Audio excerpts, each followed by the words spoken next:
Yung mananakitisa itaya kahuata.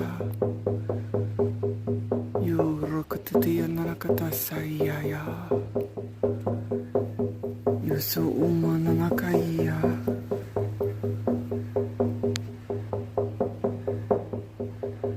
Humanakiata.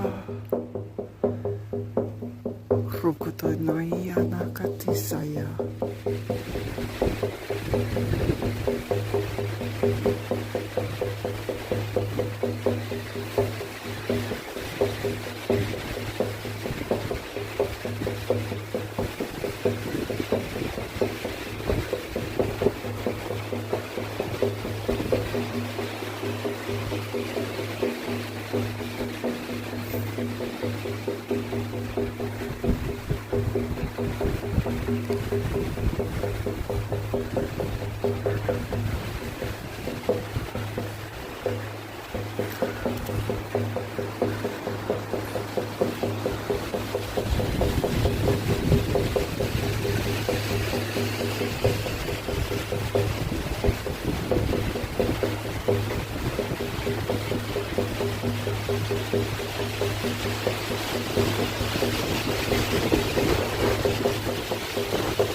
Our first legend begins in the winter season, a time of year when in the northern hemisphere the moisture increases, the winds ramp up, an activity that my northern ancestors call the wild hunt.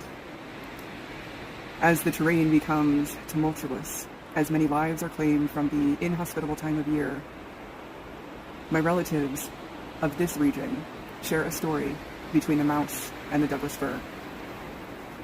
As the winter approached, the mouse was concerned about shelter and food. Taking the mouse's problems into concern, Douglas fir offered shelter in her cones. As the winter progressed, the mouse became overly greedy, eating too much and overstaying. Douglas fir became infuriated with the lack of reciprocity and closed her cones upon the mouse, trapping her forever inside, tails and hind legs ever visible as a reminder to only take what is needed and always give what is required. Another version of our story relates to another season, a season of heat, a season of creation, a season of energy that moves with flame and fire. My relatives of this region of the Pacific Northwest, the Coast Salish tribes, tell another story of the legend of the Douglas fir. In this legend, the mouse once again seeks shelter from the Douglas fir, to be saved from the encroaching flames of the fires. As Douglas fir's sturdy bark protects her from these environmental threats, she allows the mouse to enter her cones, providing safety until the threat has passed. So often the question that we are asking is, what can this do for me?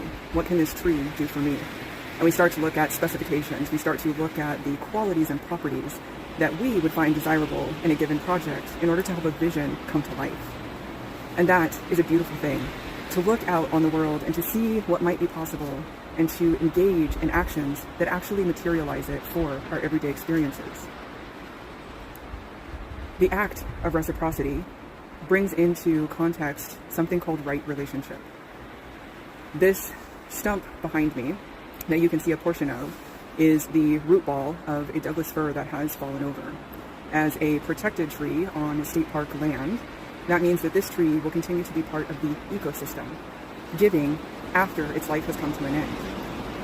And when we look at this type of reciprocity, what we understand is that this tree provides shelter and livelihood for many creatures and other plants in this region.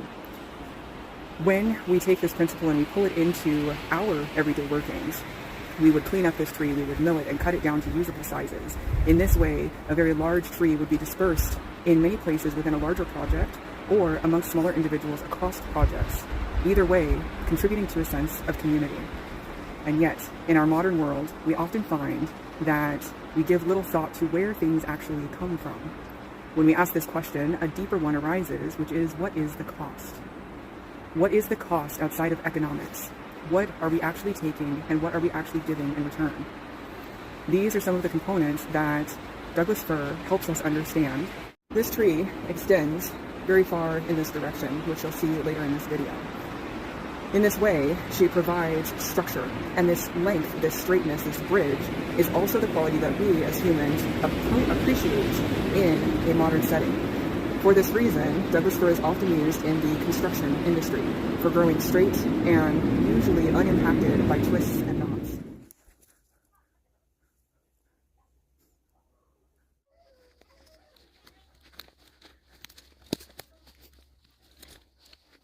So when we go back to the legends that I shared at the opening of this video, we begin to understand a theme. The theme is about shelter. The theme is about provision. The theme is about in right relationship in order to maintain that give and take. And so it is no surprise that when we translate that into the modern industrial world, we also find what I just said to be self-evident in the way that we utilize Douglas fir, providing shelter, providing housing. And so the question that arises, the piece that is important to begin playing with, ties into a concept that has come up a few times in this class, which is around old growth versus new growth forests. When we look at the concept of old growth, it becomes helpful to think about our old growth as our elders. These are trees that we revere. And why do we revere them? We talk about qualities and attributes in terms of the beauty of the grain, in terms of the duration of the length that an entire board can run for continuity. We talk about the amount of individuals that a single tree can provide for. And in all of that, what we are really speaking to is a life that has been well lived. And so circling around, what we bring all of this back to is an understanding that going forward in our practice, it is ever more important to bring in concepts of right relationship. Whether it be a summer season where we are creating and building and we are just full of the fire of life, we understand that to create, we must destroy. And in the seasons of winter of our life, when we are losing, when we feel heartache, when we feel like the world is a dumpster fire, we can take solace knowing that every loss also provides a gain. And so in the telling of today's stories and legends, in the relatability of how we use this wood and why it is so important overall, I will leave you with the question of how will you build relationship with the trees, with the forests, with Douglas fir in particular, should you choose to work with her going forward.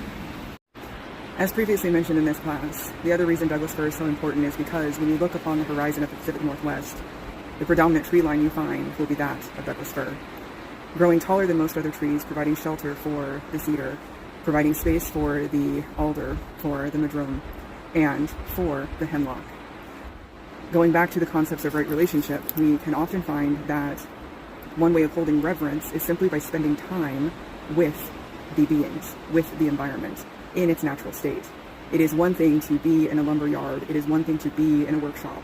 It is another thing entirely to go outside and look at how these trees grow, how they work in community.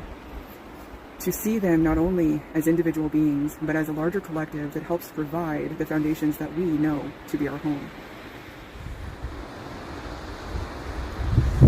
I spent 4 years of my life walking that forest over there, not realizing that someday I would be here, getting ready to talk to you from the base of that tree. When we talk about reciprocity and right relationship, one of the other components is making time for who and what you're spending your life with. So regardless of how busy or chaotic your daily life is, what are you choosing? What are you devoting yourself to? To say that I went every day to the trails on the island is probably inaccurate, but to say that I was there 75 to 80% of the time is correct. And what happens when you go repeatedly? You are building relationship. You begin to notice the changes in a living, dynamic forest in an ecosystem. The same is true of our relationships with people. The same is true of our relationships with the forest. And so, the great thing about reciprocity, the great thing about building relationship, is that as you see changes unfolding, you get to make choices, time and time again, about how you show up. And when you choose how you show up, that informs who you are. Many of these large-scale problems that touch the heart and make us feel heavy in life are only large-scale and heavy because we think we have to fix it instantly. We think that we are responsible for healing generations of trauma right now. That couldn't be further from the truth. Close to my heart is the concept of sustainability. Sustainability, reciprocity, right relationship, you've heard it many times today, comes down to the small, consistent actions that you are taking repeatedly. It compounds over time. And so when you look at your life and you think about the kind of world that you are contributing to, Douglas Fir and I are here to encourage you and remind you, every breath you take, every song you offer, every pulse of your heart is possible to make change in this world. So in the moments when you feel frustrated, in the moments when it feels beyond your capacity, scream, cry, let the emotions move in a safe and compassionate way for yourself and others. And then come back to your power. Come back to reminding yourself that you have choices every day in how you show up for yourself and the world at large. When a tree like Douglas Fir becomes so sustainable in the economy that we create, and when I say economy in this sense, I mean being part of our infrastructures, being part of a world where we acknowledge that in such a short time frame we have lost many of our species of trees due to deforestation, we can look and we can ask, what are we giving back? The person I was who stood over on those trails in some ways is very similar to the person here today. In many ways, she is completely different. We can look at the same quality with the trees in the forest that we have in our modern day.